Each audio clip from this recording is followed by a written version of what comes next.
you think it was something your team didn't do? No, I mean, I think we did a lot of things to put ourselves in a position to have a chance to win it. We just didn't do those 3 or 4 more things that would have been necessary tonight because they are unique. It's not something you're seeing every single night, just in terms of the cutting and the passing and, a lot of those easy baskets that are just totally random off of, non-pick-and-roll basketball that this league has become. But I think particularly in that fourth quarter, we gave up 2 cuts, then we gave up an offensive rebound off a very similar type thing when it was a possession game, and that took it to 7 twice. And at that point, we were scrambling to get back, to try to get even, and we were never able to get it even or take the lead. And that's what I really wanted to see us do in that fourth quarter, particularly in those last 6 minutes. I think if we could have gotten the lead somehow, our grit, our toughness, we would have found a way to get the job done.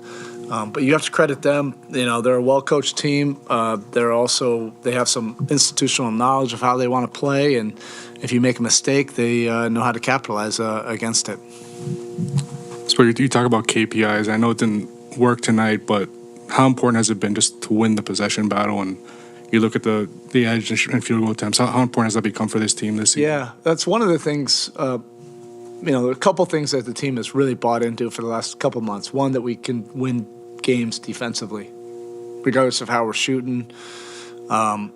We have these elite competitors. As long as we can keep this into a possession game, we can win a lot of games, going down the stretch, and we have closers as well.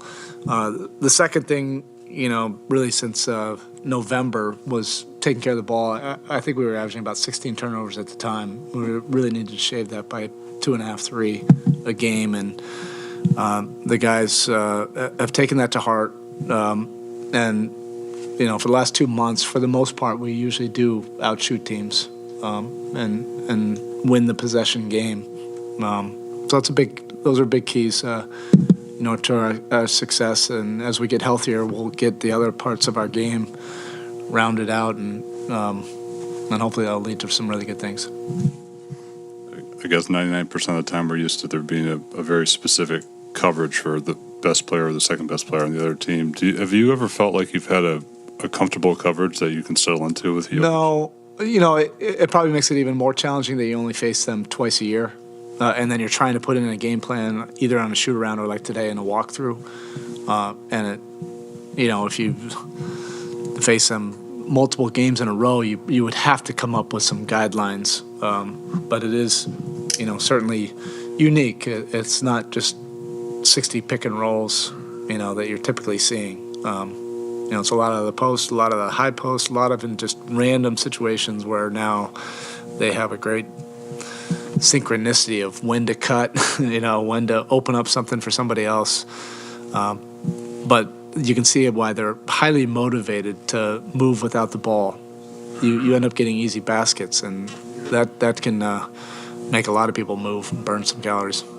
I suppose it seems like obviously the offensive base has to be a little bit different when you don't have Tyler and a lot of these guards. It forces you into different things. I guess what did you like about the specific of just the way you guys ran offense in the second half? I think without Tyler, we were still able to get a lot of really good actions with Bam.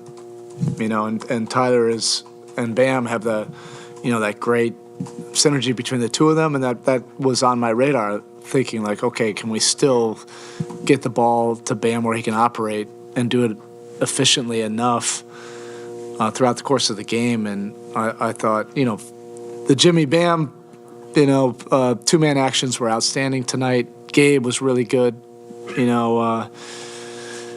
creating some triggers for us. And I thought Bouye had some moments tonight where he also, was able to get into the paint and make some plays, for us. And Max tried to fill in, in some of those handoffs and stuff. So he was able to get the ball back, to Bam a few times. And those were all definitely good signs that we're not so reliant on just that two-man between Tyler and Bam, that other guys can do it as well.